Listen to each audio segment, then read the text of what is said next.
Well, good evening, ladies and gentlemen. Good evening and welcome to the fifth of the Western Victoria Transmission Network Project Q&A sessions. My name is Chris Robinson and I will be your independent moderator for tonight's webinar. My role this evening is pretty simple. I'm here to assist you pose your question to a panel. I'll be helping you get through as many questions as possible, and I'll do my best to keep us to time. As in the past, we'll be joined tonight by a panel of experts from the project team to answer your questions, and shortly I will ask our panelists to introduce themselves. However, before we start, I would like to acknowledge the traditional owners of the land on which we meet today, and I'll pay my respects to the elders past, present, and emerging. So for those who have attended one of these webinars previously, welcome back. For those who are attending for the first time, well, we certainly welcome you and we hope you find tonight's session informative. And we have received lots of constructive feedback during the questions and sessions. And tonight we hope to really maintain that momentum in which we are developing. We are announcing tonight a slight change in terms of particularly our last session, which is this coming Thursday, the 16th of July. And as I say, we've received many questions and many people have joined us over the last week or so. We'd like to thank everyone for their time and efforts. And many of your questions have been answered by a panel of specialists. And as you know, and maybe many of you may not have known, but topics have covered things such as route selection, engineering, impact management, health and land compensation. And your contributions have been really very useful for the project team to better understand your concerns. Our next session, which is next Thursday coming, we would like to hear directly from you. So we're inviting you to send us a short video question to the panel. On the night, we will be broadcasting the video question and seeking an answer for you from the panel. I'll give you some more information about that as we go through this evening. And of course, more information about how to post a video questions will be online, and we encourage you to visit the wvtnp.com.au website. So we thank you in advance for that, and we look forward to hearing and seeing you in the short term. About tonight. Tonight will be a pretty simple agenda. We'll have a short presentation on the project. We'll have a Q&A process for as many of the questions that you pose to us that can be answered. We'll also be finishing around 8 p.m, so we'll give that in times of, for your diary this evening. So you're welcome to stay for the whole session or for a short time. It's entirely up to you. When you're leaving the webinar tonight, note that you'll be automatically directed to an evaluation survey, and we encourage you to let us know about your experience on this webinar. So just some notes on tonight's question process, which has been similar to previous. We won't be able to take phone calls this evening, but we will record all questions, whether or not your question gets answered or asked. Those questions that are not displayed or asked, or if we run out of time, they will be consolidated over the coming weeks and displayed on the project website with answers. So that's really important, commitment that the project team has made. We'll also be video recording tonight's webinar, and that will be consolidated and shared via the website in due course. So as we're getting through these sessions, and what's worked really well over the last little while is people have been writing questions, and they've been write your name if you can in the chat function, which is on this platform here, the Zoom platform. If you could write your name, your location, plus a succinct question, I'll be able to, and the project team will be moderating, make sure that they're appropriate to be asked.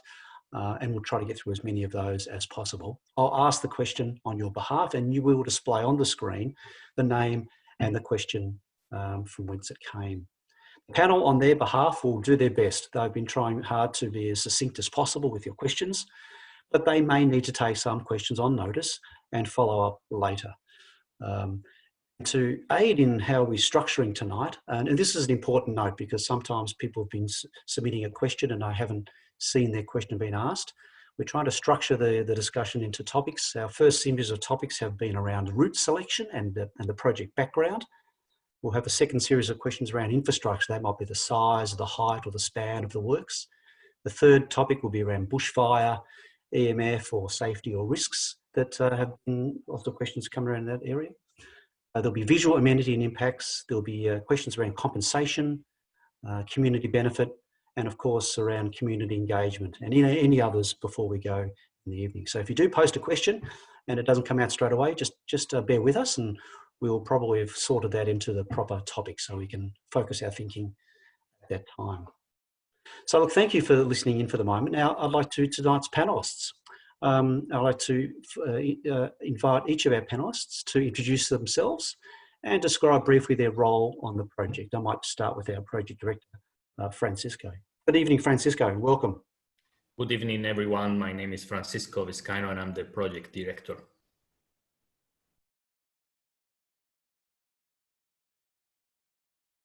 Okay, maybe Ashley. Thanks, Chris, and good evening, everybody. My name's Ashley Clifton, and I'm the Project Development Manager for the Western Victoria Transmission Network Project. Thank you, Ashley. On to Tara. Good evening, everybody. My name's Tara Horsnell. I'm the Planning and Environment Lead for the Western Vic Transmission Network Project. Thank you, Tara. On to Dennis. Good evening, everyone. I'm the Integration Manager for the Western Vic Project. Thank you, Dennis. And our final specialist tonight is Paul. Over to you, Paul. Yes, good evening, everyone. My name's Paul Ower and I'm the Land and Easement Assembly Lead for the project. So thank you, panellists. You'll be with us all this evening. And as in the past, we'll receive your questions. There's already some questions coming in, which is really good news. Before we do open to questions, I'd like to invite Francisco to walk us through the project, the key issues or the key matters for consideration, then we can hear from our audience tonight. So over to you, Francisco. Thank you. Okay, thank you, Chris. Before we comment on this specific diagram with the timeline for the process for the project, I want to give a bit of an introduction or a bit of background on the project. Why is it that we need this project in Victoria? The Victorian electricity network was designed decades ago, mostly to transfer or transport energy from the coal-fueled power plants in the Latrobe Valley into the Melbourne metropolitan area, and then distributing that electricity to the rest of the regional areas of the state. With the gradual decommissioning of those coal-fired power plants, there will be a need for an alternative source of energy and electricity generation for the state. In Victoria, we are lucky enough that we have a world-class wind and solar resource, which is mostly located in the western part of the state. In order to integrate that renewable energy resource into the electricity network, there will need to be an expansion of the network, and it's not only expansion in Victoria, it's all of the interconnected electricity market. So the entire east coast of Australia, all the network is interconnected, and there are a number of projects, of expansion projects of the network that are happening in the next couple decades, actually. So this is one of those expansion projects that are required in order to facilitate the integration of that renewable energy into the network. In terms of what are we actually building, we need to connect the existing Bolgana terminal station to the Wobra terminal station. From there, we need to go on that's a 220 kilovolt transmission line double circuit that needs to go from there to a location to be determined somewhere north of Ballarat, and it needs to be on top of the existing Ballarat to Bendigo transmission line that's already there. From there, from that new terminal station, we need to connect to the existing Sydenham terminal station, which is in the northwest outskirts of Melbourne. And the connection between that new terminal station north of Ballarat and the new the expansion of the Sydenham terminal station will be with a 500 kV transmission line. Now looking at this diagram in the slide, the timing will be for the next 2 to 2.5 years. We will be working on obtaining the land and easements that we need to construct the project, obtaining the relevant planning and approvals, and engaging with the community and stakeholders for the project. Also doing some initial design and procurement tasks. Then we would get to a point mid to late 2022 where we would commence construction, expected mid to late 2024. If we need to then move to the next slide, please. These are the kind of immediate steps that we would be taking for that first stage of the project. So at the moment, we are commencing the environmental and planning studies that will allow us to determine the preferred corridor. We are engaging with local landowners, the community, and local councils. Then from then on, we would move on to more detailed environmental studies with the intention of, by mid-2021, submitting the relevant approvals. And Tara can talk about this in more detail later on. The relevant planning permits and approvals that will be submitted kind of in a year from now, again with the intention of commencing construction by mid-2022. Now, if we move to the next slide, one of the main topics and the main concerns of the community has been why is this project an overhead transmission line as opposed to an underground one? There are three main reasons why this project is overhead or above ground. The first one is that for transmission lines of this rating, so voltage 220 and 500 kV, and the capacity, so the amount of energy that's going to be transmitted by this infrastructure. For these sizes of infrastructure, overhead is the standard in the world and in Australia. To give an example, there is no example in Australia of any 500 kV transmission line that is underground. And the examples around the world for 500 kV underground transmission line are very specific and limited, and for shorter distances and for capacities that are below the one that this project is required to build. The second main reason why we are doing this overhead as opposed to underground is the much greater environmental impact that an underground transmission line would have compared with an overhead one. For an underground line, we would be looking at digging a trench of 10 to 15 meters wide, 4, 5, 7 meters deep, all the way a continuous one, which for this project would end up being 200 kilometers into Western Victoria of a continuous trench. Not only the trench itself, but also underground cables require joint pits. So those are the bigger the spots where the cables are joined together, and those are required for every 600 to 700 meters of cable. So that would mean that if we are building approximately, let's say 200 round numbers, if we were doing 200 kilometers of underground cables, we would need in the order of 300 to 400 joint pits. Joint pits are of the size of a medium swimming pool, so it's quite a big underground concrete structure. And those require constant access, so permanent access roads would be required to all those joint pits. Structure to give an indication of what the impact or the footprint would be in the environment of such a fit. And it's not only the infrastructure itself, it's the corridor that is required to actually build that infrastructure. So the impacts on native vegetation, fauna, habitat, cultural and historic heritage, the impact on the uses of the land. So there are agricultural activities that can still happen underneath an overhead transmission line, but there's not much that can be done on top of an underground cable because of the possibility of damaging the cable, or because basically there is no agricultural, there is no soil anymore. It has to be filled in, the trench has to be filled in with thermal material. So there are a number of reasons, also potential impacts on groundwater. Therefore, the impact of an underground transmission line would be much greater than an overhead one.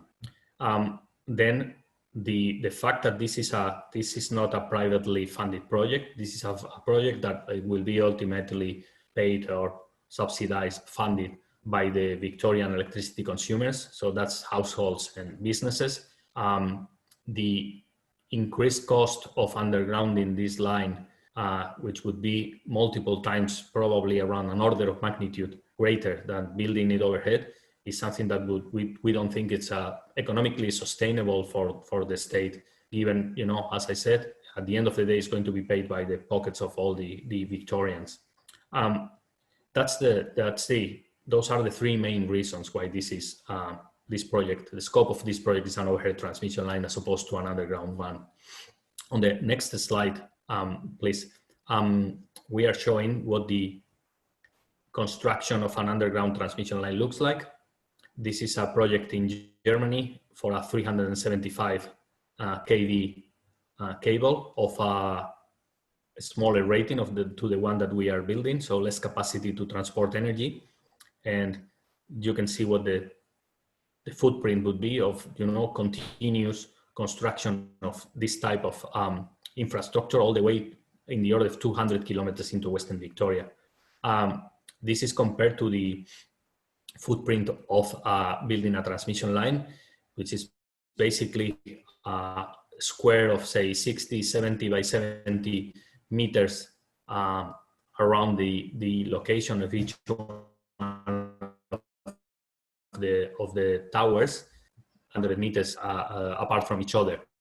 And there is no impact in the middle. There is no ground disturbance between one tower and the other.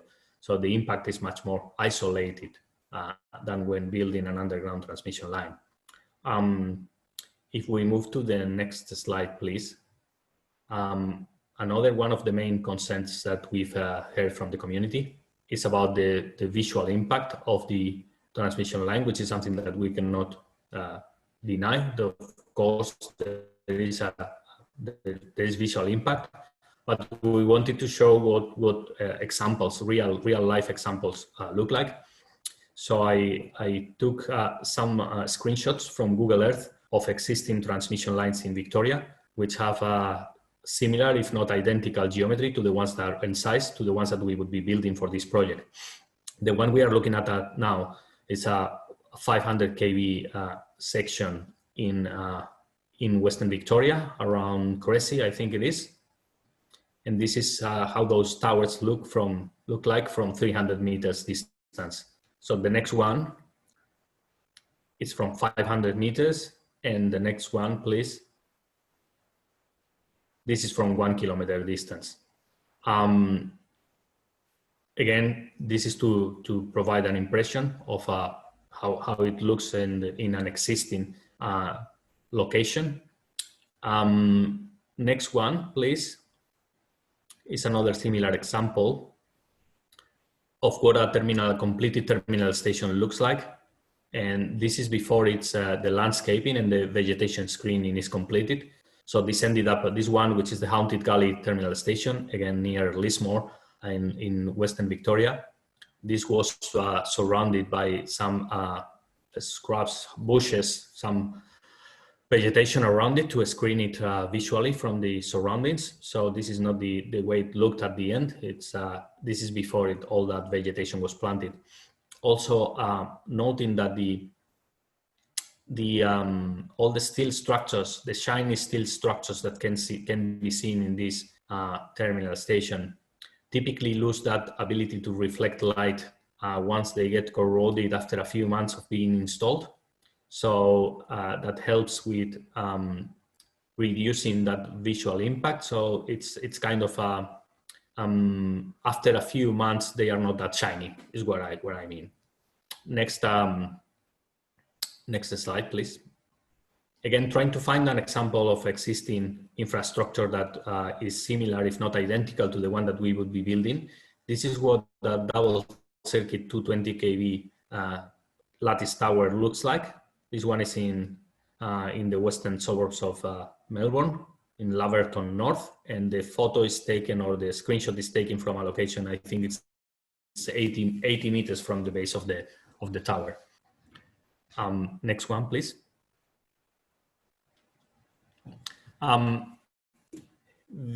The intention of this one, this is an aerial photo of the same double circuit 500 kV transmission line that I was showing before. This is in, again, same kind of area in Western Victoria between Teesdale and Inverleigh. And this is how it looks like from an aerial photo. You can see 4 transmission towers there, and that's farmland that they are built on top of. And this is this screenshot intends to illustrate that the agricultural activities can still happen underneath transmission lines. Again, with certain limitations and certain caveats depending on what type of agricultural activities are happening on that land, and we are aware of that, as some member of the community has pointed out in previous sessions. But again, this also illustrates how we've tried to stay close to boundaries of the land titles to allow for, or to facilitate as much as we can, the continuation of those farming activities. And that's what we were trying to show with this photo. Next one, please. Again, similar thing, trying to show an existing 500 kV tower. This, I think, is taken from 120 meters from the base of the tower, and that's the closest one I could find. Again, near Shelford, Western Victoria. Next one, please.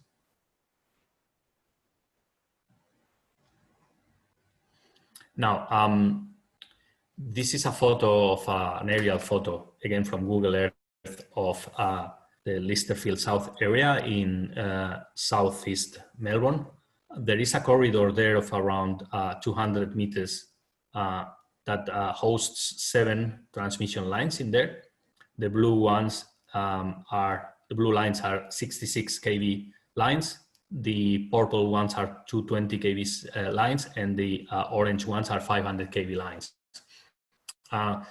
What we want to illustrate with this photo is that there are tens of thousands, if not hundreds of thousands, of people who live in very near transmission lines in Melbourne, with no record of any perceived or demonstrated health impacts. The question has been asked whether were the lines there first or the dwellings. Well, it's a combination of both.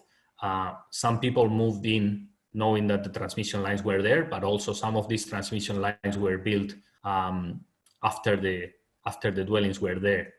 And you can see how this corridor is not fenced or anything. So there are tracks and roads that go perpendicular to it, and there is parkland underneath where where children are playing over there, and again with no registered health impacts. Next one, please. And the next one is the area of interest. It's a map showing the area of interest. Again, from Bolgana terminal station to Wobra, the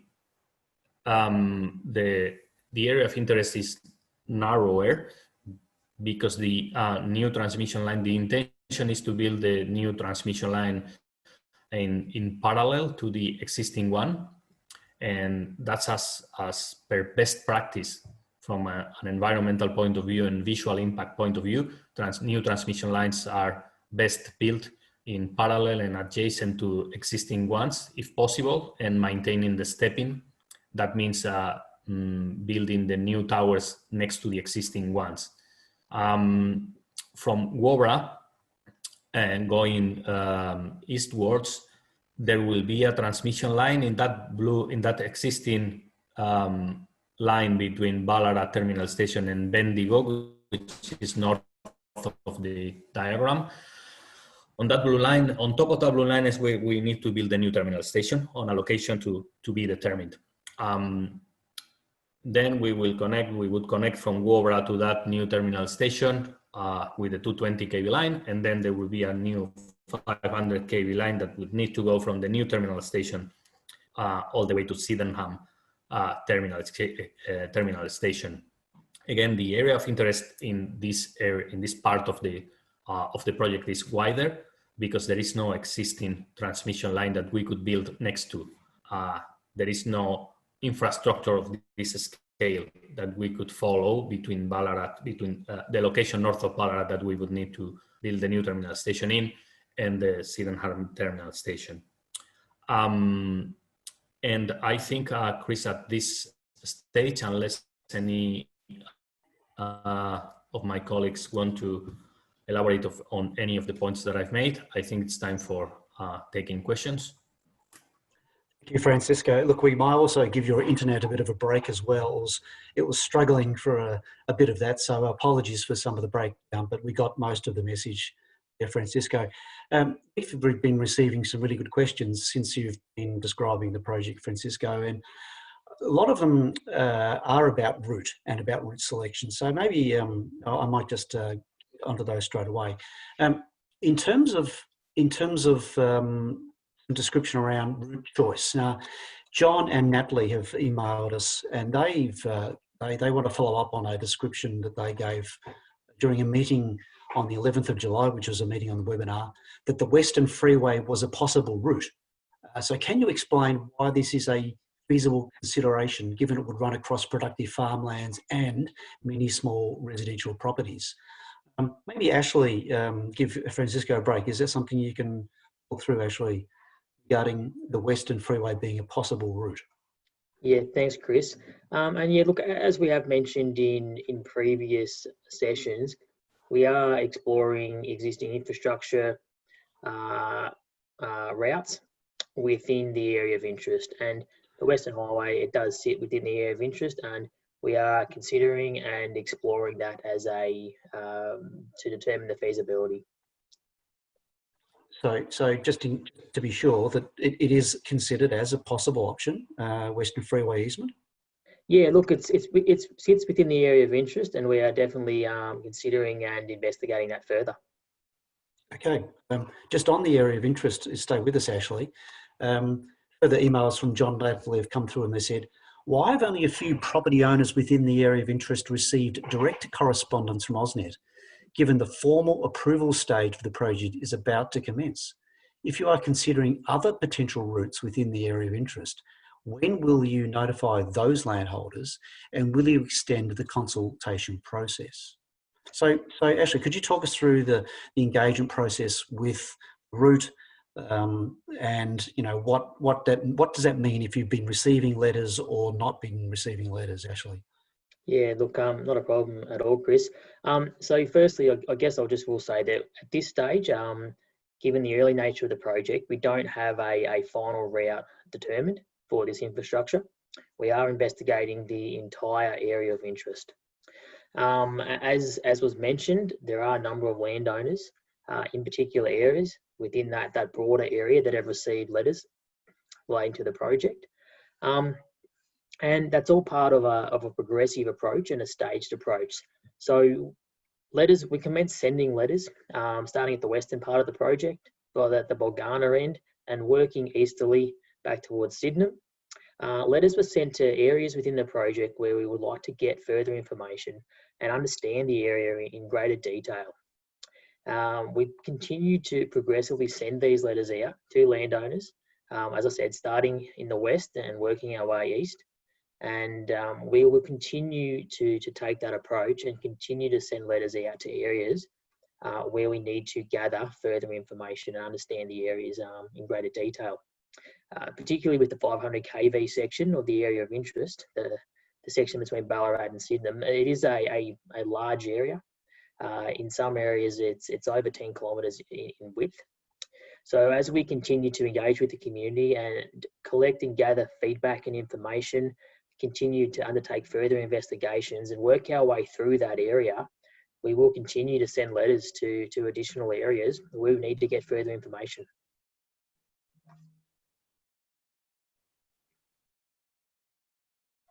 Sorry, just on this topic, continue, Ashley. John and Natalie continue to write, are you exploring the possibility of repositioning the alignment so that it could be north of the Murrugu Reservoir on land owned by the government?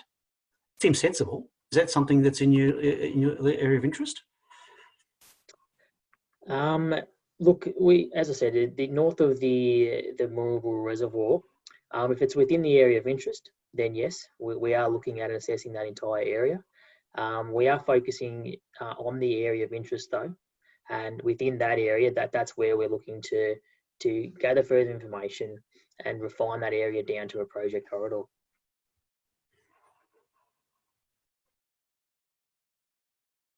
Just, we're getting lots. We'll get through as many as we possibly can here, Ashley. Emma's written to us as well. She's saying clearly that when you're choosing a route, you need to know what's there. You need to know houses. You need to infrastructure. You need to know all the things that are on the land. And her is a reasonable question. If a property is determined to be unsuitable to host the line due to a proximity of a dwelling or environmental or other reasons, will AusNet officially advise that landowner so the owner can commence with property improvements without concerns of the transmission line? Otherwise, they're just left in limbo until the final route is published, which I understand will be a long time away. So clearly, this is Francisco talked about the long-term nature of the project. Can you talk to that answer? If an area is off, can you say it quickly so the landowners can get on with their life? Yeah, look, it's a good question, Chris, and I guess it does in some respects depend on the specific circumstances and situation. What I can say is that we are working to refine the area. We started with a large, broad area of interest.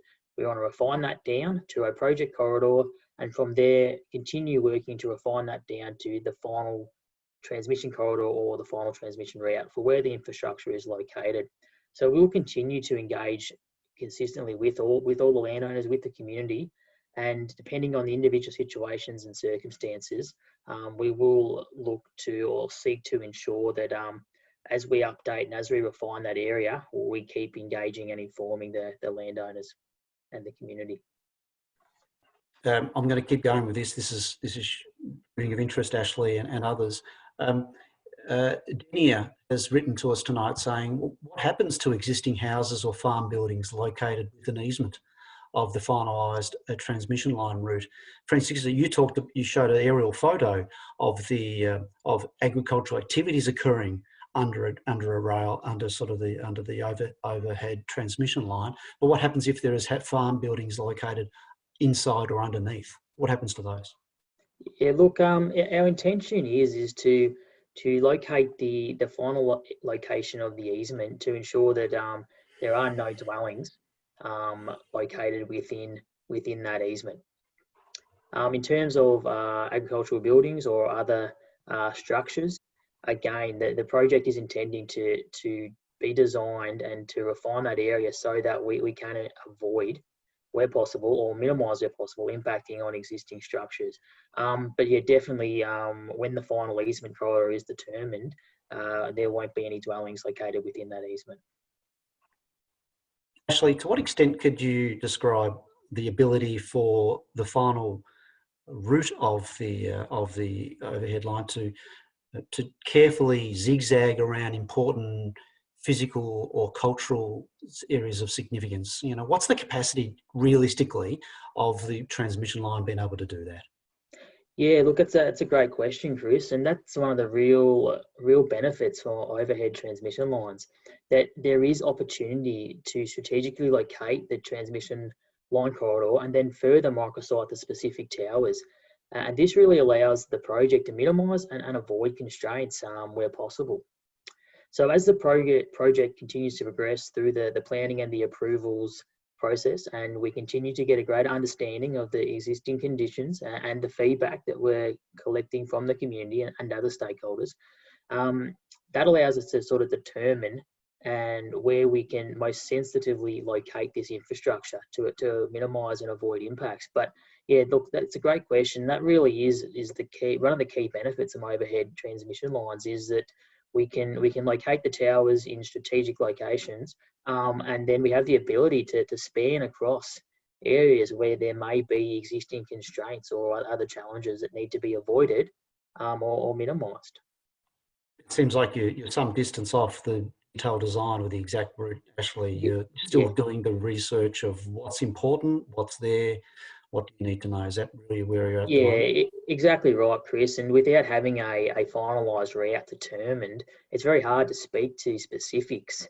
But what we can do is we can speak generally about the advantages that overhead transmission lines have and the ability and the flexibility that they provide to avoid and minimise and really work with the existing environment to come up with a sensitive solution that does, at the end of the day, minimise impact. There's still some big questions here, and I want to get to them before we leave this route topic. But it's perhaps Tara could shed some light on this one. This is an email has been received from Amanda, and she's concerned that given the current bid for World Heritage status for the Victorian goldfields, how will the current project minimise its impact on this bid, so not as to adversely affect the outcome? And also, how long will the interactive map on the website be up for? Any thoughts on that, Tara? Yeah, thanks, Chris. So we're aware of the potential UNESCO nomination. So we've spoken to the bid coordinator. We've also spoken to Council Heritage Advisors to better understand what's being considered as part of that submission. We're considering obviously those sites that make up the submission, which I understand include Victorian Heritage Register sites, inventory sites, and also some unlisted sites, so sites that aren't currently protected, including National Heritage Trust sites. So we're looking at those sites along with the other heritage sites across the area of interest, and we'll be looking to minimise impacts on that, including sight lines and visual impacts. So it's definitely something that we're looking at and considering, and we'll continue to talk to the bid coordinator and other heritage advisors as that bid progresses and also as our project design progresses. The second part of that question was about the interactive map on the website. Have you got an understanding of how long that facility or that engagement tool will be up and running for? I might have to ask Ash to answer that one. I can jump in and answer that one. Thanks, Tara. Thanks, Chris. Yeah, look, we're currently just assessing the feedback that we're receiving from the various communication channels, and this includes the online interactive map. And the feedback that we are getting and the volume of feedback is great. We're getting a lot of really valuable information there that really will assist us in refining the area of interest and narrowing the corridor. So in that respect, we're getting some really valuable information. So we're just working through determining at what point we believe that we have gathered sufficient information and we understand the existing environment, the existing conditions, and the area of interest sufficiently to provide a refined project corridor. Ashley, while you're there, the exact issue of the location of the corridor and the existing houses is a real concern for many. Vicky Johnson's, she's from Clark's Hill, she's written through tonight, and she's concerned about what about the existing houses that will be located right next to an easement is not on their land. So those very near neighbours, not those under or in the easement. Centre line of the existing north-south easement is 100 kilometres from her house. The easement will be greatly widened and contain at least one, if not two, 500 kV lines. And so the question is, have you considered this type of effect on adjacent houses? This near neighbour impact is a real concern tonight, Ashley. Yeah, look, and it's definitely a factor that we are aware of and are considering. As I said, because we at this stage we don't have a final route identified. I can't speak to specific locations, but there's definitely a consideration in when we go through and develop the final location for this infrastructure to be as far away from existing dwellings as possible. But until we actually come up with a determined corridor and understand where the infrastructure is going to be located, it's very hard to speak to specifics and specific circumstances. So not putting you, Ashley, but I think the question is more so, is there a process you might go through to deal with those near neighbours, those who aren't directly affected by the route, but they are affected because they're very close to the easement? Is there what sort of process would you be going through to understand their impacts and the impacts on those families and those businesses? Yeah, look, once we get to that stage where we have developed the final corridor, we will definitely be seeking to communicate and engage with neighbours and who are proximate to the proposed locations for infrastructure, and in that way understand the specific circumstances and situations. So yeah, we really are looking to engage with people, not only those landowners that host the infrastructure, but those that are direct neighbours and proximate as well. But we will be looking to do that. But until we narrow down a route and understand where the infrastructure will be sited, it is too early to sort of go into those detailed discussions. So I'm just looking off to my side because I'm trying to catch up with these questions as they're coming through. Actually, just a couple more before we look at some of the infrastructure, the built questions. Jane has concern tonight about regarding the proposed location, which you're saying actually you don't know exact details yet, but what exploration and tendering has already been done or is planned to be done this year, particularly in the large area, including the two preferred lines north and south of Creswick. So wanting to know what type of work has been done, exploration or tendering. So how far advanced are you in this, particularly around the two preferred lines north and south of Creswick? Yeah, look, given the very early nature of the project, we aren't at the point where we're going out to tender. We're still gathering information within the area of interest, and specifically around the Creswick area. We're looking to gather information within that entire area there, and that information, as I said, it comes from the community, the stakeholders, and also the investigations that we're undertaking to understand the area. But yeah, the project is at the very start of the process. We're only just starting the planning and approvals stage of the project, and at this stage, yeah, we haven't commenced any tendering yet.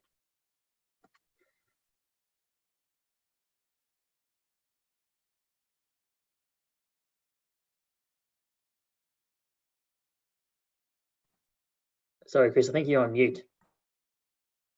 Thank you. I hear that's going to be one of the hallmarks of this period. Maybe we should need T-shirts about that. You're on mute or something. Certainly, we've all learning along. Okay, so thank you, Ashley, for those questions. For those, we have concerns. We'll come back to a lot of these. There are suggestions, however, that a route has been selected for the north-south easement. And that was Vicky Johnson's written that tonight, access to the terminal station. So you do have a route. So perhaps Francisco or Ashley, could you talk through, some of the selection criteria, or in fact answering the question: have you got a north-south easement access for the terminal station, and have you in fact purchased some land for that as well? Yeah, so look, I'm happy to answer that question, Chris. We haven't purchased any land for the terminal station. As we have illustrated on the area of interest map that's on the project website, we do have an investigation corridor that along the existing 220 kV transmission line from Ballarat to Bendigo that we're assessing to determine the feasibility and the most suitable location for a terminal station. We're assessing and investigating that entire area. A key parameter for the project is that the new terminal station needs to connect into that existing transmission line. So that therefore we do need to investigate an area adjacent to or underneath that transmission asset. But we haven't yet purchased an area for a terminal station. We're continuing to investigate that entire area to find and determine the most suitable location. However, but a general route has been selected. Is that correct? An area has been identified that we're assessing, but no route has been determined for any infrastructure. Okay. Before we leave this topic, Nathan, is it Liggett? Nathan Liggett has suggested a couple of big questions for us. If you don't mind me, I'll just read this one out. If you're looking to transport energy, which is what we are doing, as Francisco describes, the very nature of this project, with the least possible impact environmentally. Now, I understand you're not interested in agricultural and socially, but why wouldn't you be travelling along pre-existing easements, along road or rail or energy easements, or in fact underground? That's the least possible impact, other than for AusNet's back pocket. Now, I think the intent there, of course, is what confidence can you give people tonight that you have looked at all the other existing easements as a priority rather than over agricultural or a high impact land? That's Nathan Liggett's question to you, perhaps Ashley, and then Francisco, if you feel like. Yeah, no, thanks, Chris. And yeah, look, we are investigating existing infrastructure easements within the area of interest. An example of those is the Western Highway. Within the area of interest, there are some existing infrastructure easements, such as the Western Highway and some rail infrastructure as well. And those existing corridors will be looked at and will be considered. In terms of determining the suitability, that's something that we're working through. And as part of refining the area of interest, that will be captured within that process. We'll come back to some of these route selection questions. And we'll come back to these route selection problems. Questions. Francisco, sorry, you've got a. Yes, I wanted to say that we are in fact using an existing easement from Bolgana to Wobra. Our intention is to build in parallel and adjacent to the existing transmission line there. But the rest of the area of interest, there is no evident or apparent corridor or easement that we can use. We are investigating what's there, but there is nothing that's straight forward. An existing corridor that we can use. Thank you, Francisco. Let's just trickle on tonight to lots of questions around the infrastructure. Now, we've got lots of questions. We'll try to get through as many as we can. I'm trying to be as conscious of time as possible. You showed a photo, Francisco, about the expected design or type of the tower. There's a question anonymously sent through to us by email. Why is the lattice tower design being used? Why not use tubular steel poles? And apparently, according to this writer, these have been used in New South Wales and many places overseas. They would appear to have a smaller footprint and do not present quite as much visual pollution. So could you describe as to why that would be the case? Yeah, so the use of monopoles, the standard internationally for transmission lines of this size is the use of lattice towers. They are structurally stronger. They use less steel altogether. They are quicker to install. They are more cost efficient. In terms of visual impact, having worked on a few projects on this type of monopole lines, it's in the eye of the beholder. Some people think monopoles are less impactful visually. Some people think they are more impactful visually. Another consideration here is that for the 500 kV section, the monopole that would need to be built in order to hold all the conductors, all the wires that we need to install to transport the amount of electricity required here would be such a big monopole that would be much taller than the towers that we are planning here, and also would have such a big foundation that probably there is no drilling machine in Australia that can drill that type of foundation. Therefore, the monopole option for the 500 kV section would be a multi-pole option. So we would need to have 2 or 3 poles in parallel, which would increase the width of the easement quite materially. That means that instead of looking at 70 to 100 meters, we could be looking at a 200 meter wide corridor or something, or 150, because one monopole would need to be so big, so stored it, that in fact the alternative would be several of those. So that's kind of the reason we are doing lattice towers for this project and not monopoles. Francisco, you've answered probably Mark's question that came through tonight in some part. Are monopoles being considered for the dual circuit 500 kV between Bulgana and Sydenham? And if not, why? Similar structures have been utilised for the 220 kV and 66 kV lines existing to the existing Brooklyn terminal station. So you've answered that, but are there any additional responses to Mark's question there, Francisco? Again, we are also looking at the cost efficient solution. Lattice towers are more cost efficient. All other things being equal, monopoles are more expensive. And at the end of the day, again, we need to be conscious that this project will be paid for by the electricity consumers in Victoria, households and businesses. Yeah. Okay. Jo writes to us tonight, and she says it's a reference to your comparison about a size of a swimming pool. Jo says, can you please advise the approximate width and length in metres of the interconnector stations required for the underground line, for an underground line, rather than comparisons to a size of a swimming pool? Just so Jo can have a bit of a view as to real sizes. Thank you.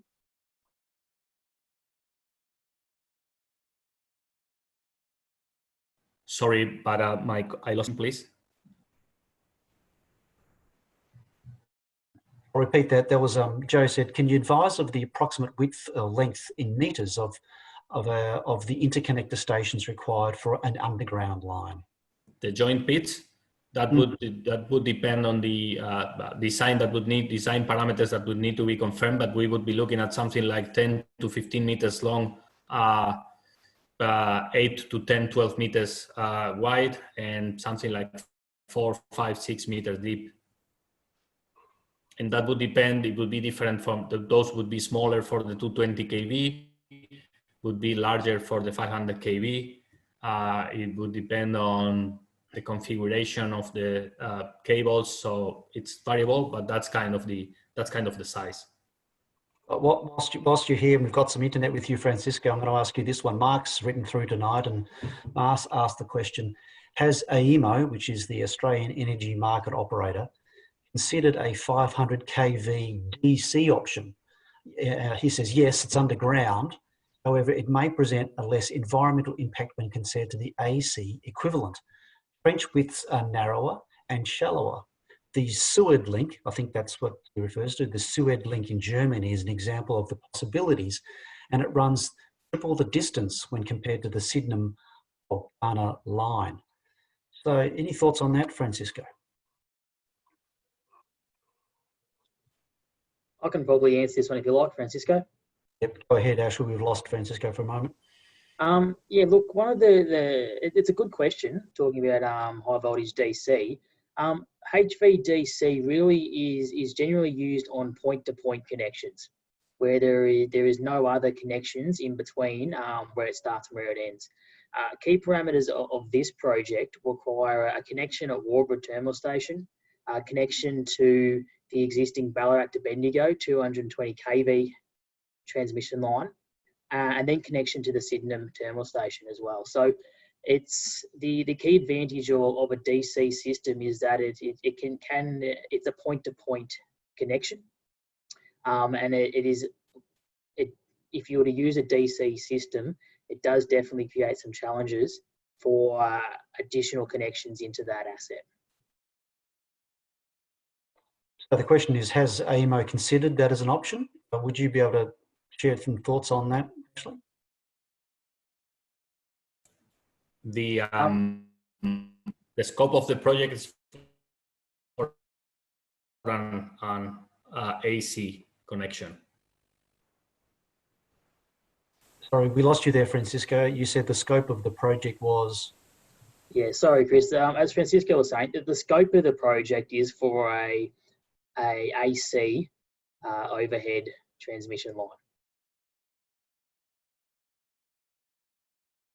So just on the matters of the overhead transmission line, Anne Wilson has written in tonight, and she's really concerned that 6 of the Cressy towers that you showed in the photos, they collapsed in February this year.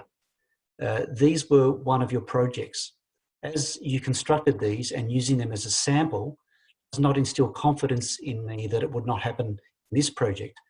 At last meeting, you said you were unable to establish why they had collapsed. Where are you sourcing steel for the construction? What is the building code for this easement? And who is responsible for overseeing the project is constructed code? There's quite a few questions in there, Ashley. I might start with firstly, those examples of towers, they were the ones that, according to Anne, collapsed in February this year. And it doesn't instill confidence. Then you can perhaps talk about the construction method and suppliers in a second. Ashley, could you take the first part of that question? Yeah, thanks, Chris. Yes, look, we're continuing and we're investigating the instance that occurred at Cressy on the existing transmission line. Feedback and analysis from that will definitely form part of the process in designing the transmission towers for this project. So we are investigating that to understand. I think an important consideration is that the weather or the environmental events that occurred in that particular part of Western Victoria were extreme. I believe they were events that might have been sort of 1 in 100, 1 in 150 year environmental conditions in terms of wind speeds, and in some respects similar to sort of mini tornado sort of situation. So it was really extreme environmental conditions that we may not have seen before, I don't think. But we are investigating the result or the cause of failure to one of those towers to understand that and then be able to use that in the design and construction of future structures. Before you go, Ashley, and before I perhaps ask Dennis to perhaps share some thoughts of the risks associated with the design and the code. Ashley, have you got any thoughts as to what is the code, who is responsible for overseeing the works, and where will be the products and materials and steel, etc., be sourced for this sort of project? Ashley? Yeah, look, in terms of the codes, all aspects of this project will need to be designed in accordance with relevant Australian or international standards and engineering guidelines and standards. So there are a number of Australian standards that the project will need to comply with and also some international standards as well. In terms of sourcing materials, the project is looking at the best way to do that. It is fair to say, though, that the volumes and the quantities for this project, they may not be able to be, unlikely won't be able to be sourced entirely within in Australia, but we're working through that process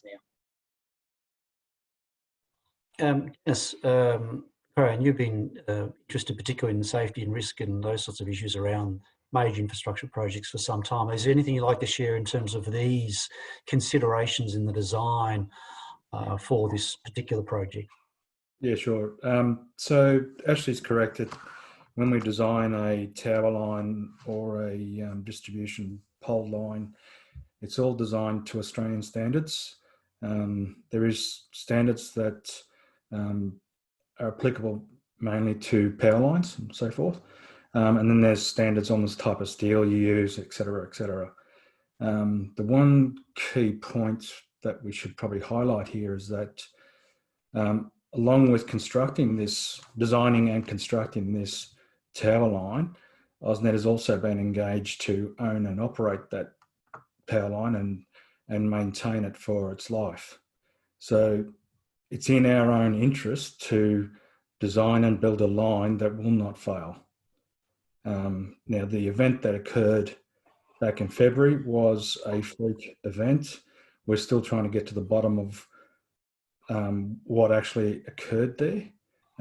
We'll get that engineering analysis done and we'll future-proof other designs because that wind event happened in the western part of the state. So it would be applicable to apply new design to these new towers. Dennis, just on that point, there's some question through Jane tonight. She writes, I think it talks to your would own operate description you've just described. Yeah. In taking on this contract, is AusNet anticipating that they will be making a loss on the project?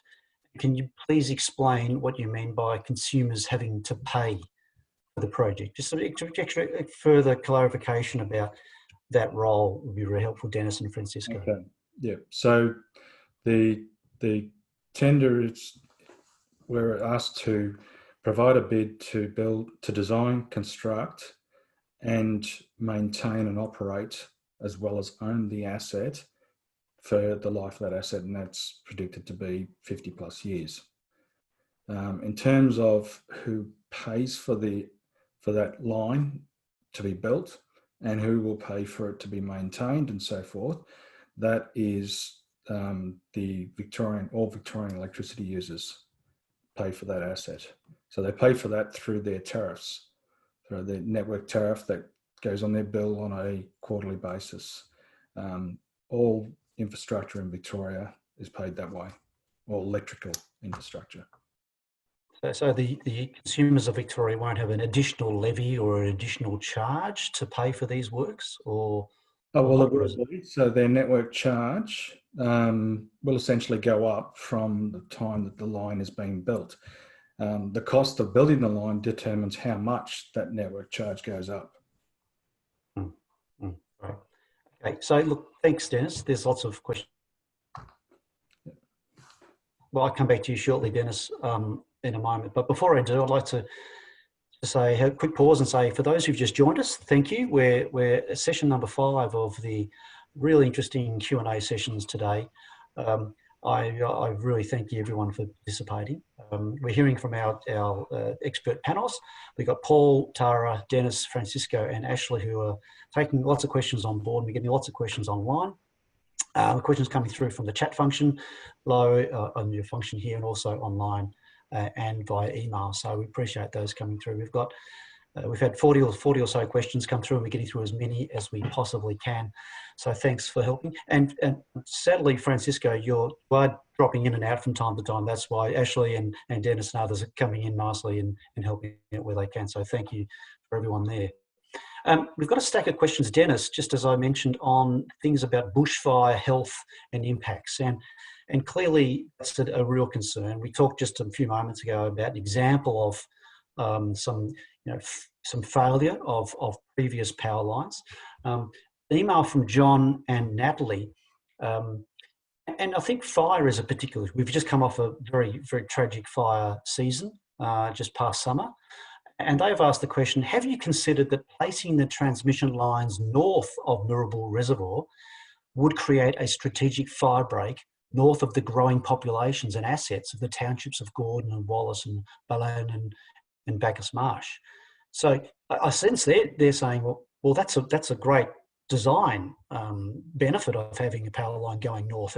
Tell me, Dennis and Ashley, how much of that has been considered in the routing decision and consideration going forward? Well, in terms of transmission lines being used as easements, that's certainly not a desirable position for us to be in. We don't want our transmission lines used as easements. Obviously, we don't want fire anywhere near our transmission lines. But by the pure nature of the fact that they are, between 40 to 100 metres wide, they are a natural fire break. But the intention we would be doing is working with Emergency Management Victoria and the CFA to stop fire getting anywhere near our transmission lines. So we would be looking for them to deploy firebombing and so forth in order to prevent that to occur. So in relation to the question, Dennis, it's not the prime objective to locate the transmission lines to create fire breaks. No. It's a convenient or beneficial outcome of the route in any case. Is that how it would? That's correct. Yeah. Okay. Want it to be a fire break. Yeah, so just on the fire matters, we had an anonymous contribution. Currently, if there is a fire in the Wombat or Lerdergerg forests, there are 2 roads out of the Greendale area. With the route of interest crossing these 2 roads, if the lines are down, and is there the potential of people in Greendale, Dallas Creek and Blackwood to be locked in? Could you describe some of the more detailed fire planning, route planning sort of considerations, particularly around those areas of Greendale, Dallas Creek and Blackwood, in the case of an emergency? Dennis? Well, in terms of lines down, yeah, we wouldn't want anyone traversing over those lines until we have safely deployed people there to make sure that they are earthed and to earth potential, and we would escort them across those lines. But we would just cut the conductors and get them off any roads and so forth that were there. But highly unlikely that that would be the case if the fire has brought down the power lines. Remembering these are towers that are 80 metres in the air. That's a very fierce fire that's going to bring those conductors to the ground. There won't be anyone travelling anywhere near those roads. Mm. Could you confirm, Dennis, just in terms of some of your experiences around fire management and the easement? Firstly, do fire bombers, in terms of aerial bombardment of fire, grass fires, etc., can they still operate around these transmission towers? And secondly, the questions we've had previously about clearing under easements and easements that go through forest areas. What is the management of the easement in those environments? So in terms of firebombing and so forth, yes, they do firebomb around our assets. And in some cases, we will actually ask them to firebomb our asset to protect it. But we work with Emergency Management Victoria. So in the event of all bushfires, we have assets right across Victoria, transmission assets right across the whole of Victoria. And for the eastern part of the state, we have distribution assets. So we're the sole network in the eastern part of the state. So the fires that occurred through Christmas through to February, March, that was all in our distribution network. And that whole time we had members of our staff called liaison officers stationed in Emergency Victoria's headquarters in Spring Street. And we also had our own regional people stationed in the emergency management regional hubs that were in Bairnsdale, Orbost, to give first-hand account of what's happening with the power lines, and work that directly with them, that if we needed to turn a power line off, they only had to ask us. We would talk directly with our control room, and that power line would be shut off. Any activity that needed to occur, they would then just do that activity. With firebombing, for instance, we had the CFA firebombed a large part of our line in the Bairnsdale area, which controlled the whole of East Gippsland. And we turned that line off. They firebombed through there to protect homes and so forth. We then had to send crews into that area to clean the insulators and so forth, so we could turn the lines back on and get power back to East Gippsland. That occurred, and it has occurred in a number of occasions. They also firebombed our zone substations at Cairn River. Yep. Protect those customers down there as the fire raged through there, and also at Malakuta. Dennis, tell me just how effective it is that fire helicopters can refuel from dams on properties with towers. This is a concern of Melissa Thompson, and how close can they get to the power lines? How close can they get to a source of water if they're actually in that situation?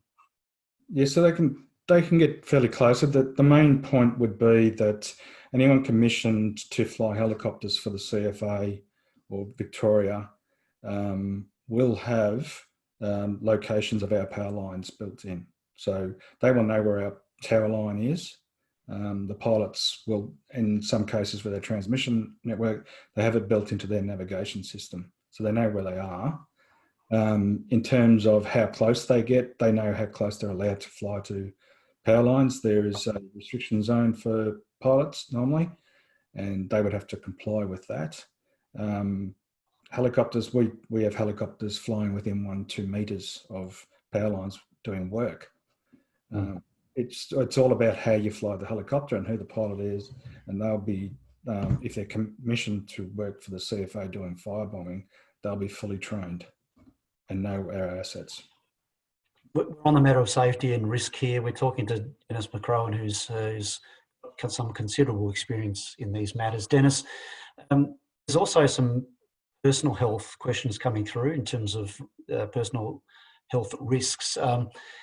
Emma has written, and it's a longish question, but I think it's an important one to ask. She states that from the, is it ARPANSA, A-R-P-A-N-S-A website. So before I go on any further. Sorry, Chris. Sorry, Francisco, can you describe just for everyone what the ARPANSA Society Association is, and then we can ask the rest of the question. The Australian Radiation Protection and Nuclear Safety Agency. And what's their role in this matter? They are the agency that determines the regulation for electromagnetic fields, and given that the transmission lines and electrical assets have electromagnetic fields, all of our assets need to be designed in accordance to our ARPANSA standards. Okay, so let me just, now that we know that, let me read this. She writes, it's a quote from their website. She quotes, "There are some population studies that have reported that living very close to an HV power line, that is less than 50 metres from a 220 kV, may slightly increase the risk of leukemia in children. The evidence related to childhood leukemia is not strong enough to justify undue concern. However, people should be aware of the issue in order to make informed decisions." That's a quote. And her question is, what opportunity do I have as a landowner to make informed decisions when given no choice about whether AusNet will put transmission lines on my land? So I am assuming that if ARPANSA is aware of that risk, the regulation that they put in place that we have to comply with will be conscious of that risk. And we will be, the energy industry, the electricity industry is heavily regulated. So our ARPANSA regulations, Energy Safe Victoria, the Australian standards that we need to abide by, will all of them consider those safety standards and all the precautions that need to be considered, including those from ARPANSA. If I was to say, Francisco, I think there's no, I don't sense from Emma there's a debate about that. What she's concerned potentially about is the length of time it's going to take for her to know whether her property is affected by preferred route or not route, in which time she won't have time to make an informed decision or choice because there's the length of time it takes to know whether she's being affected or not affected by the project. I think there's two issues. There's the health issue. There's also the how long do I have to wait before I know that I've got to make a decision to stay or to go. Okay. Ash, can you maybe answer the question about the timing of the definition of a corridor, please? Yeah, thanks, Francisco. Yeah, as I said earlier, we're working through at the moment just understanding the information that we're gathering, the feedback from the communities, and once we get to a position where we believe that we have a good understanding on the existing environment and the environments within the area of interest, that's when we can refine the area down to the project corridor. We're just working through it at this point in time, the timing around that, but as we work through that, we will be able to communicate that with the broader community once we have that understanding and provide further clarity around the timing for next steps and refining the area of interest down to the project corridor. So clearly, she may have some comfort in knowing that if the area of interest is narrowed, that may help her make some more decisions as soon as possible. Thanks, Ashley. There's some questions here, perhaps to Dennis. This is a question from Anne Wilson, who's written through tonight. She said, my area has dense, foggy, misty days. Will this affect the electrical field of the wires? And will the electrical field reach to the ground? Can you describe some, in simple terms, what are the likely impacts from what she's described? Yeah, okay.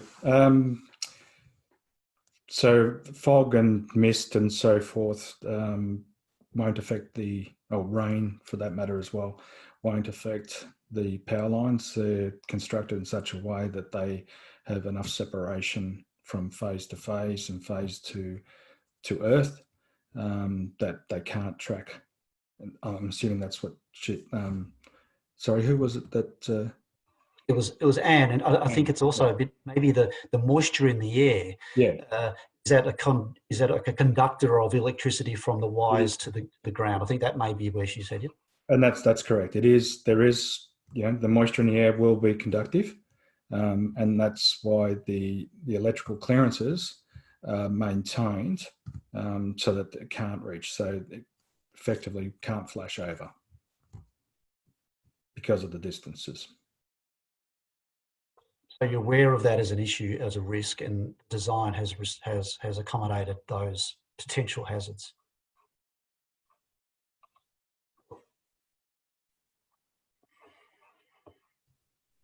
Sorry, for some reason I dropped onto muted.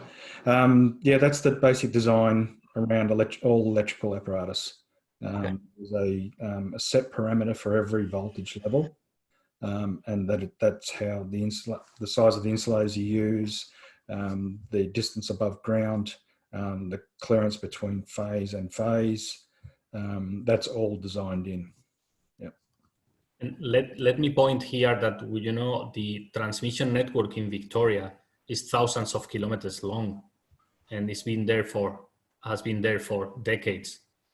So if moisture, mist, fog was a concern, there would be a lot of places where we wouldn't have been able to build any electrical infrastructure. We've got a couple of questions coming through in terms of other related impacts, and we'll come back to as many of these as we can. Just make sure we get through a lion's share tonight. There's an anonymous suggestion coming through. Perhaps Tara, you may be ready for this one. And that is that a person was told by you guys that you will do due diligence environmental study over 12 months, regardless of whether the minister expects you to do an environmental study. So your decision of a pathway would be at least 12 months away. Could you talk us through, Tara, some of those due diligence studies and how it relates to decisions being at least 12 months away, according to this suggestion? Yeah, thanks for the question. That is correct. We are doing due diligence studies regardless of the minister's decision on the environmental impact assessment process. And we need to do that to satisfy a number of decision makers, including the Minister for Planning. So to get planning approval for the project, we need to do those due diligence studies. And they'll need to meet the requirements under the different pieces of legislation.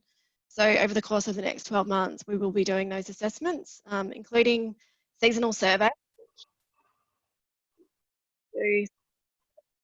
Times of the year. Particular flora is flowering to make sure. Stop.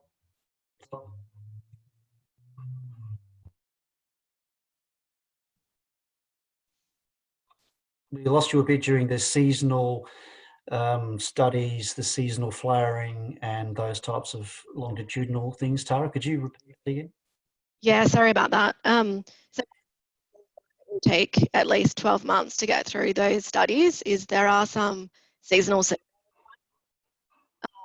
particularly for species that flower at a particular time of we need to go out and survey at those times. We're correctly identifying the species, and we're not missing anything as well. We're not missing threatened species out in the field. So there are a number of surveys that and assessments that need to be done to satisfy the or to get the planning approval in place. Thanks, Tara. You also may be suffering a little bit with the bandwidth there at your place. Sorry. It's fine. So in terms of, just before we move on from health impact and impacted more broadly, there's a couple of questions, Clue, and I think it's back to you, Dennis. There's some, just to understand a bit more of the science of the energy and how that's related. An anonymous suggestion I thought was worth clarifying. If they suggested if you stand under a transmission line with a fluorescent tube, I've been told that it will glow. Is that true? Yes, that can happen. Yes, if the right conditions, yeah, the electromagnetic field will light up a fluorescent tube. That has been proven. It's not harmful, but it will light up. There you go. It's giving you that. So I don't want to be seeing a whole lot of people just waving their flares. I'll clarify. It is rare for that to occur. It's rare. Okay.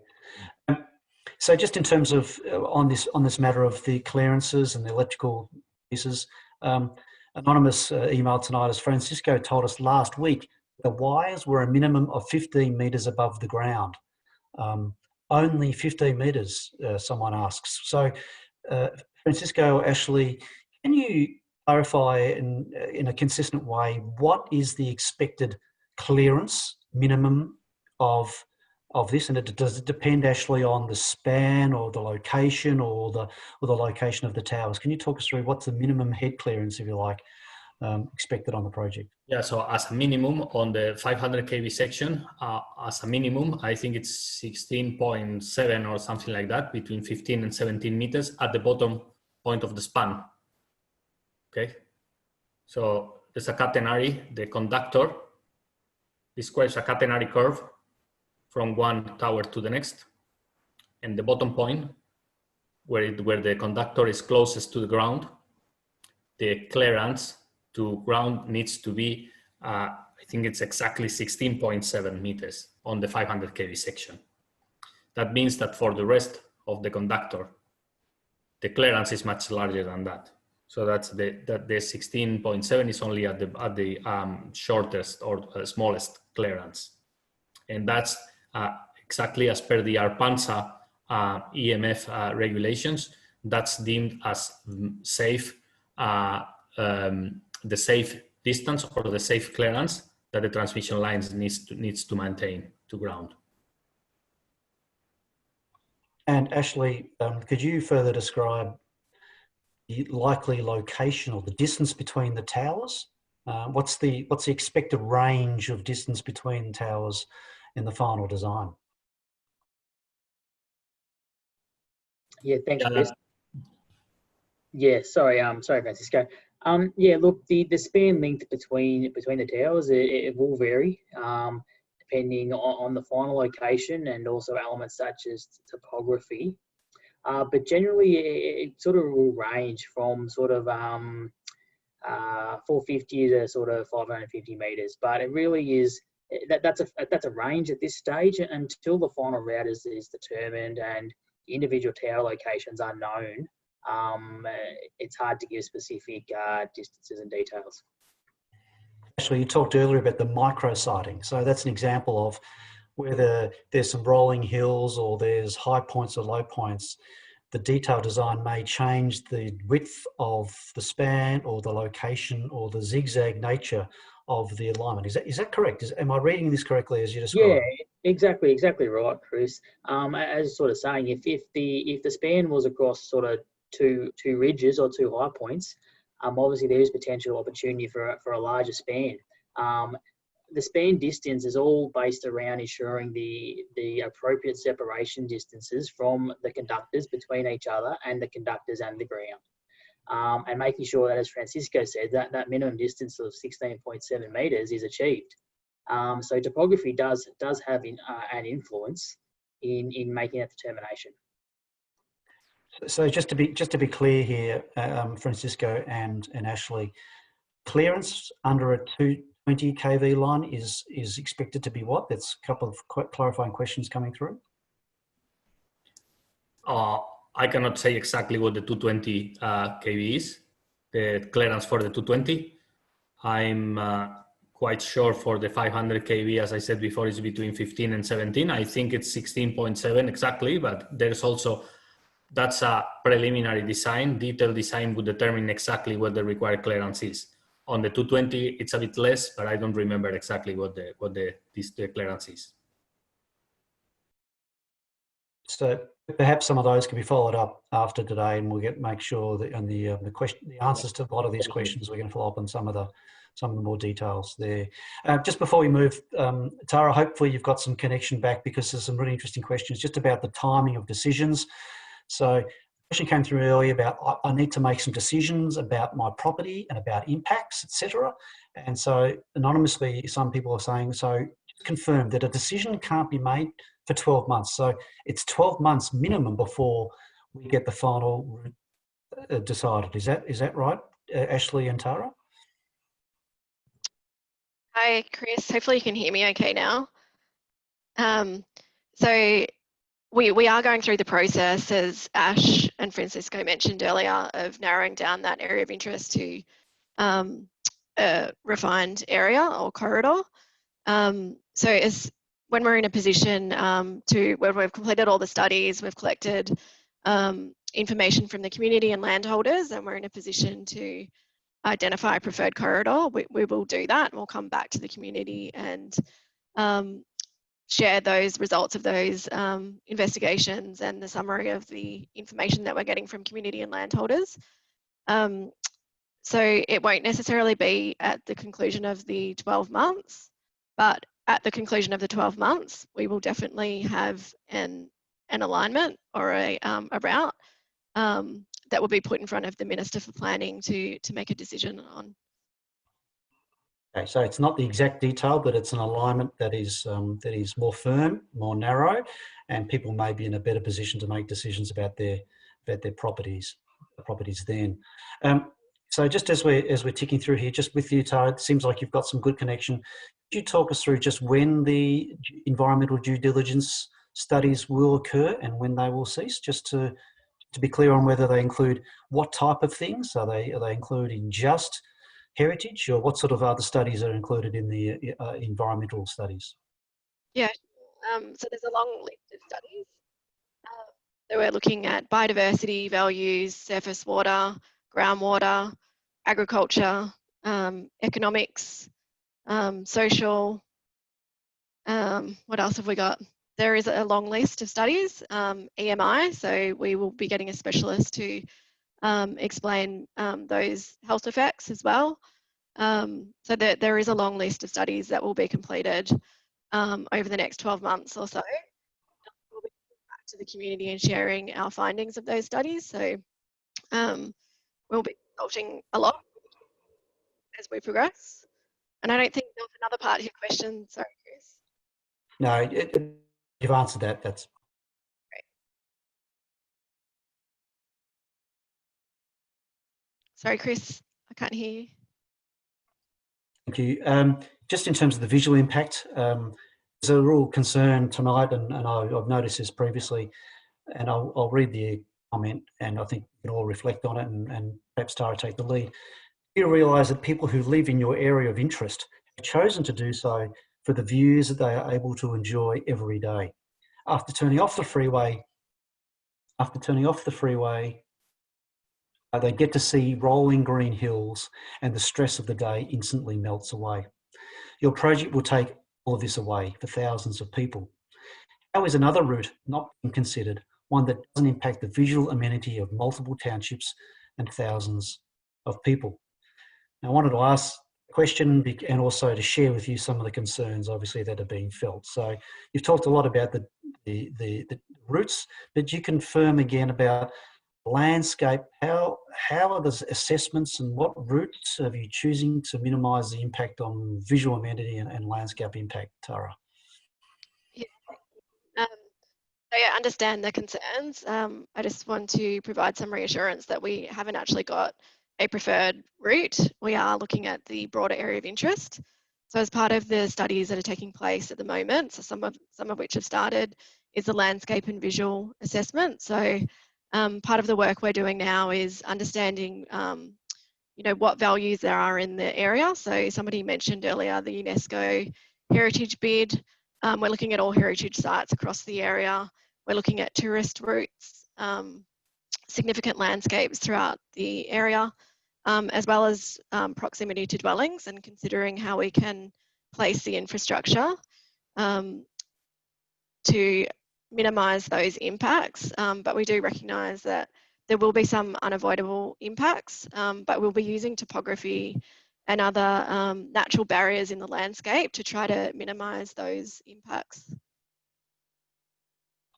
Clearly, it's not something that can be hidden. It's not an infrastructure that can be hidden for a bit of screening. Francisco, however, and Ashley, I think you've also illustrated at times that there are ways in which careful siting or careful design of vegetation around key infrastructure may go some way to minimising impact. Can you perhaps describe for our audience tonight what are the process, what are some of the examples of how visual impact can be minimised? Well, as Tara was mentioning before, we can use topography as per the best practice guidelines for design of transmission lines. We would be trying not to go on top of hills. We would try to go around hills to use the topography to conceal to a certain extent the transmission lines. There are also things that we can do on certain spots, like splitting from one big tower to two smaller ones. That would go at the expense of expanding or widening the easement on a specific location. We can also look at non-reflective coating for the structures, so they are not as shiny, or they don't come out as prominently in the landscape. That's what we would be trying to do. But again, we are not going to deny that the visual impact is the main, probably the most difficult to avoid one for this project. Again, we will try to minimize offset. I don't think there's much way we can offset visual impact. We will avoid it as much as we can with the tools and methodologies that we described before. Minimize, again, we would try to do as much as we can. There's also vegetation screening that can be done. We'll do our best. Thank you, Francisco, and thanks, Tara. I'm conscious of time. We'll trying to get through as many as we can. Paul, you've been patient with us tonight. There's a few questions have come through in terms of compensation and land acquisition. I know you're the man who can shed additional light onto that. So Emma's asked via communication tonight, I asked whether the loss of future development opportunities would be taken into consideration with compensation, and was advised that the valuer could only take into consideration current zoning according to the Act. But was also advised that the benefit of negotiating with AusNet rather than requiring compulsory acquisition was that it allows AusNet to offer compensation outside the bounds of the Act. So will you be accounting for loss of future development opportunities when offering compensation during the negotiation process? I think that was a pretty clear question. Paul, could you shed some light on Emma's inquiry? Yes, thanks, Chris, and thanks for the question, Emma. And I suppose as a clarity there, I wouldn't necessarily say that the limitation of the benefits to speaking to us at this point are just in relation to the level of compensation. We've talked previously about the benefits of once we do narrow down to that corridor and then down to an alignment, working with the land agents to get a full understanding of your operations and how we can minimise those impacts wherever possible. In relation to the specific question about the future development opportunities of the land, we can only obviously work within the bounds of assessing what the land can currently be used for. within urban growth zone, obviously we know that there can be development there, but properties that are further afield from that, we can't necessarily assess those as being, a multi-lot subdivision, because it doesn't currently allow for that. And we don't know whether that will be possible in the future. So we have to assess that where we are in negotiations with landowners leading up to, and obviously seeking that agreement to obtain an easement. It does offer us the flexibility. As I've said, we want to evenly apply that. We have allowed a margin that will apply above valuation, and that will be evenly applied across all land parcels, but it will be in relation to the valuation that is undertaken by an independent valuer in, I suppose, alignment with the provisions of the valuations legislation and also the land acquisition and compensation legislation. Well, can you describe in more detail for those landowners who are not directly affected by the immediate easement, but those who may be adjacent properties, or those who may be very, very close but not subject to the easement? What role and what benefit can they receive from the discussions around compensation or other such things? Yeah, look, thanks, Chris. The compensation that we do pay is directly for the acquisition of an easement or an interest in the land. So compensation is based and payments are based on the acquisition of the land tenure that we actually obtain through an easement. So perhaps to Francisco then, I understand that there may be other ways in which a community could benefit from the project, not just the compensation way. Could you describe what that might look like? Yeah, we have already in other projects that we've undertaken in regional Victoria, we've noticed the increase in economic activity around the areas where the construction crews are located. There will be people traveling in and out, and they will need accommodation, they will need lunch, they will need coffee. There will be the contractors that will end up constructing the actual transmission line stations will be using local materials when those are competitive and commercially available, and probably workforce as well. There will be obviously the broader benefits for the state as a whole.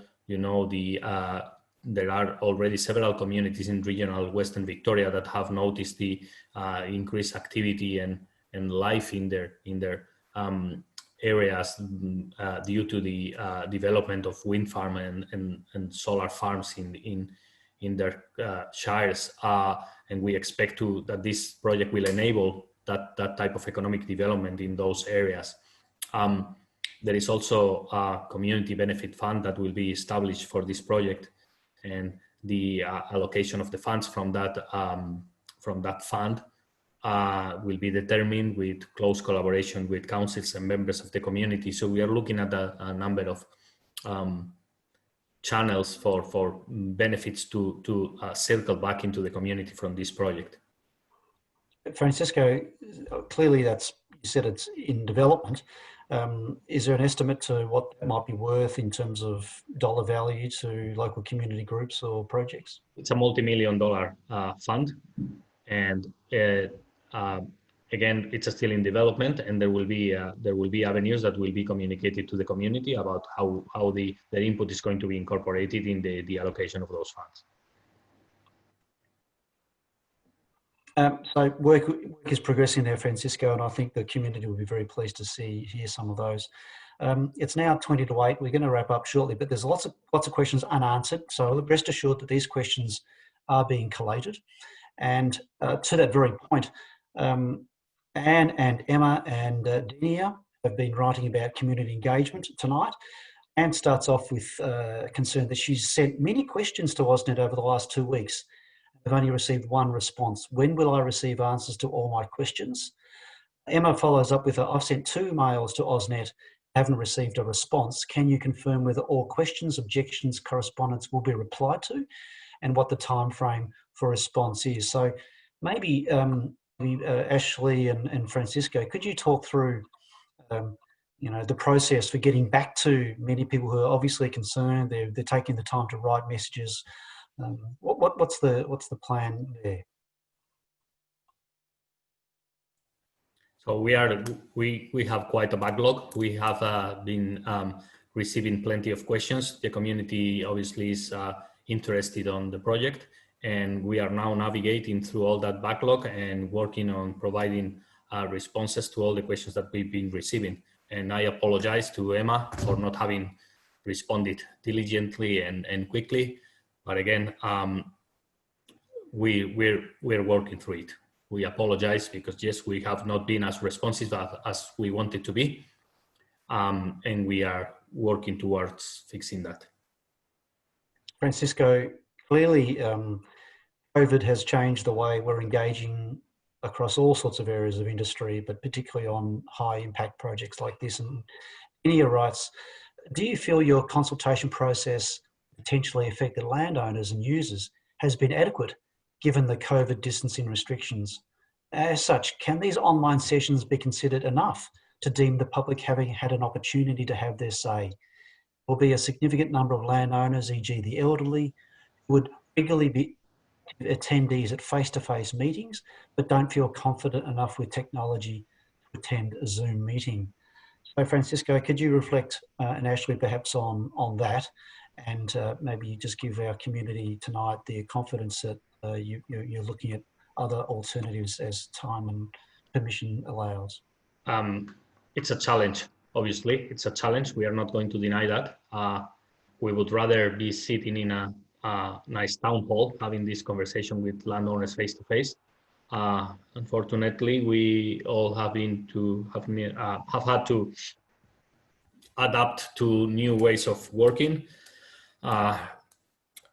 These online sessions are working better than we expected, I have to say, but still there will be, as you mentioned, some people that will be missing on this because they are not interested or able to connect. We've been visiting some members of the community. We've offered to meet in person with certain people when they were willing to do so. So any members of the community who can identify other members of the community who would like to engage with us and are comfortable enough to engage with us face to face while maintaining the social distancing measures and ensuring that we are keeping the health and safety of the team and the community first. We are keen on exploring possibilities or finding a way to meet each other in person. Francis, clearly a complex time, but some of the questions tonight are about also the detail, but clearly the process. And as you said, there's lots of inquiries coming in. One example is Joe's question, who has passed this tonight, and Joe says, best practice in community engagement is about listening and giving helpful feedback, i.e. not saying it's too early. Your project is an approach is causing a significant amount of concern. So do you think it would be useful for the community for you to say that you'll have to determine the route by a date to achieve your construction dates? So Joe's concern is there seems to be some ambiguity around the dates, and we need to perhaps be more secure and more firm about dates, about deliveries, about those sorts of things. Is there any way for you to be more, as a project evolves, more clear on the delivery dates for this project? Absolutely. Let's all be mindful as well that we had to shuffle a few dates at the beginning of the project given the COVID-19 situation. But yes, we are more than happy to share more information about when the route and the corridor is going to be announced. Ash, do you want to elaborate on that? Yeah, look, thanks, Francisco. And yeah, as you mentioned, we are working to determine that timing and then communicate that with the community. And as we work through that, and as soon as we have a more detailed understanding, we will be providing the clarification regarding timing and next steps and the process for refining the area of interest down to the project corridor. So just on those questions, Ashley and Francisco, when next will we see plans of drawings? I mean, how do you plan to communicate? This is from Melissa Thompson. How do you plan to communicate with and keep people informed with the area of interest in the local communities and those people specifically who have not access to the internet?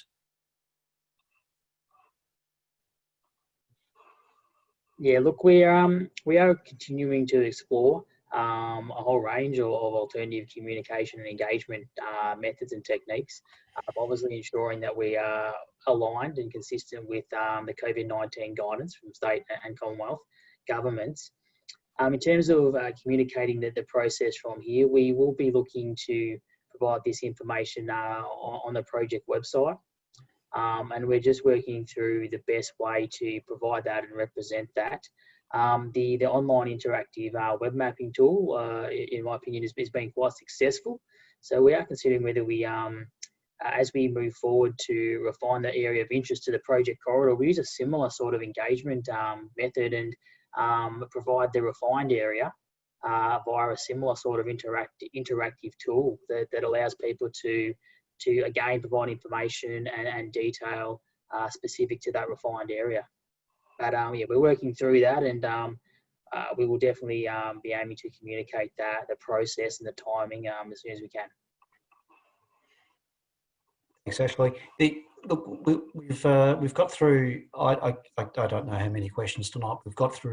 We've received 75 questions. I think we've got through 40 or thereabouts. So I think we've made it a really good crack. We've got time for a few more. It's now nearly 10:02. I might just revert back to the start for a quick second, if you could, Francisco and Ashley and team. Just to double check on the easements.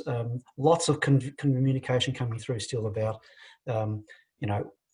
we just need confidence that we really are considering, that we've consulted with Vic Roads along the Western Freeway consultation option for that. That we've exhausted all consideration of using existing easements and existing infrastructure before we start building new infrastructures. What confidence can you give people like Anne and Emma and Melissa and those people who've been communicating tonight that you're going to fully explore all the other options before creating new easements? Francisco first, and then perhaps Ashley. We are absolutely doing that. We all need to be aware that this is a 500 kV transmission line, double circuit, that requires an easement between 70 and 100 meters. So there are not many. It's not like we cannot use road reserves on regional roads or anything like that. We need quite a big chunk of a corridor to place our infrastructure in. We are exploring that. Again, we have not discarded any possibility, but the opportunities are limited, and we all need to be aware of that. But again, yes, we are exploring the freeway. We are exploring whether there are any other infrastructure corridors that we can use. But again, especially on the 500 kV section, we all need to be aware that it's quite challenging. I'm taking from that, the project team is exhaustively looking at all options available right now for the easement. But there are still questions that we need to answer clearly, and the questions are coming in, Francisco. A couple of questions also coming in on a practical sense, Ashley and Francisco and team. Let's imagine the towers go up. How are they accessed once they're installed on a property? Do you install gates to access them from roads? If they're going to go through the length of a farm, will you need to change fence lines of paddocks and plantations? Melissa Thompson's concerned about some of the practical application of how to work people get access to, maintain and monitor the facilities once they're up. Could you describe in simple terms what that might look like, Francisco and Ashley? I may defer to Paul or Dennis after this, but I want to make a point first that nowadays most of the inspection of the transmission lines is done by drones or aircrafts or helicopters. So there is not much need to actually access the towers for any maintenance purposes unless there is any fault. I believe the programs nowadays, the maintenance programs look at inspecting lines once in 3 years, once in 4, 5, 6 years. Dennis? I can probably talk to this, Francisco, if you like. Yeah, so we do patrol all our transmission lines at least twice a year. It's a visual patrol. We do one for vegetation and we do one for the transmission line itself. And as Francisco said, we use drones and we use helicopters for that, as well as we will have people that will go and have a look at vegetation and so forth on the ground. But we do climb the towers every 6 years. We will have to do a climbing assessment, and that's to check all the condition of the bolts and so forth, and a full overall check of the tower, of each tower. But generally it's a patrol, 2 patrols per annum, and those patrols are done by helicopter or drone in the most case. So this response to Dinia's question as we're wrapping up tonight. She's written, in regard to easements still being able to be used for agricultural purposes, and Francisco, you showed photos of that. How long would it take to acquire a permit to work adjacent to exposed high voltage electrical apparatus? And if granted, how long would it be valid for? And because it said that many agricultural practices are weather dependent, i.e. rain, heat or wind. The decision to conduct a certain practice is often made available, only made on a suitable day. Sorry, my vision's going. So how long would it take to get a permit to access exposed high voltage electrical apparatus if they're used for agricultural purposes? I think maybe I might even be able to comment on that one, Francisco and Chris. I think we've talked already about our desire to engage with landowners, and most of those issues should be sorted out prior to obviously the line being active. We're looking to speak to landowners about their current agricultural practices. I know I was involved in a project a little while ago where we were placing a transmission line through a forestry area, and they had specific needs about harvesting crops and obviously taking trucks in and out with logs and those sort of things, and infrastructure to come in and out of that plantation. One of the aspects we worked on there was we actually ended up relocating an access road over by about 10 or 15 metres, so that it took it from the lowest point of the line, where Francisco had talked before it may have been 15 metres, that by moving it over, the clearance there was 25 metres, and that was obviously done prior to the line being installed and etc. So they're the sort of things that we're looking to discuss with landowners prior. Some of those activities, where we've talked about, we look to set those policies and processes up in advance. Those permits, obviously, for ongoing farming practices, it's a matter of ensuring that farmer owners and agricultural practitioners are aware of those things in advance, making sure, obviously, that we keep those practices safe, and that they have an ongoing understanding of those. In very unusual circumstances, I'm not sure, Dennis, whether you've worked with the permit application process or not, but I think they're more one-offs. I'm not sure whether you could help there. They are one-offs. That's mostly if someone has a recognised need to work inside the clearance area, and that'll have to be controlled. But that's just a simple application to AusNet Services itself, and we'll have one of our easement officers review the safety precautions that have to be taken, and whether or not and how close you need to actually get to those lines. Dennis, I think that's the nature of the question, if I'm understanding it. Many agricultural practices are weather dependent. They need to make a decision quickly about getting in, getting access. If it takes days to get a permit because they need a permit to work close to exposed high voltage electrical apparatus, that's a real impact on their business. So, Paul, you're suggesting understanding the business needs is important at the start, and Dennis, you're saying that you've got specialist staff who deal with the permits. But I'm sure, is that how I'm understanding? Yes, it is. But I would suggest that whoever owns the property and is running an operation there will know what those special requirements might be, that they need from time to time. At a moment's notice, they may need to get certain equipment in. They can work with AusNet Services staff to work out what's the best plan of attack, so that a permit can be given at a moment's notice.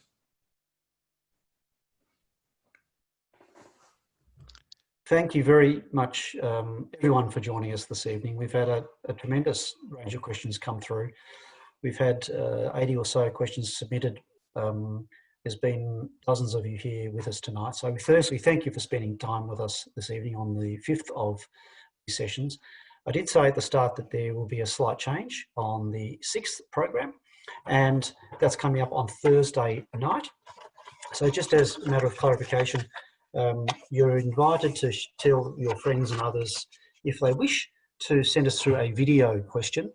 It's a opportunity to send a 20-second video using a smartphone or a computer with a camera, recording your question. Hello, my name is Emma. I'm Barry from Milan. My question to the panel is this. Send it through to us. We'll get a whole swag of them lined up. We'll play the question publicly, and we'll get the panel to respond. Now, clearly it's not exactly face-to-face, but we're getting some distance, and Francisco did mention we're learning as we go in this environment during COVID, and I think this is one way to give you an opportunity to present in person to your question to the panelists. Now, just acknowledge that when you submit a question to us, that gives us the right to post it up on the page and also online as well. And I think it's going to be a really interesting evening. I really hope you do get involved with that. Also that it'll be the same process more broadly, 6 o'clock to 8 o'clock on Thursday night. And so you can email us in advance with your questions as you have done previously. And of course, on the evening, if you do not submit a video question, you can certainly submit a question on the night. We're trying to get through as many as we possibly can. And I think a really important note tonight is the concern that many of you share about others not having the capacity or technology or interest in participating in these online. And I heard from tonight Francisco and Ashley committed to making sure that the more traditional meets and physical communication and mail outs are also occurring as well. So I'm very pleased that that is the case. Our panelists tonight have been really useful. So thank you to Paul, to Ashley, to Tara, to Dennis, and to Francisco for all your assistance this evening. Back of house, Tiffany and Martin, so thank you for helping with getting the questions through entirely. We really appreciate all your time and effort this evening. We do look forward to seeing you possibly in a video on Thursday. But until then, I wish you all a very pleasant evening. Thank you to our panelists. Thank you all for participating this evening. And we look forward to hearing you soon. But just a final reminder, all the questions that you have submitted tonight have been recorded. These video sessions have been recorded in their entirety. They will be online, and there will be a consolidated version, a summarised version for those who do not wish to sit through 12 hours of video. And that might be some people. Not everyone wants to sit through 12 hours of footage of webinars, but there will be a consolidated version online in the near future as well. So thank you all very much for your time. I wish you a happy and safe evening. My name's Chris Robinson, and on behalf of the project, good night.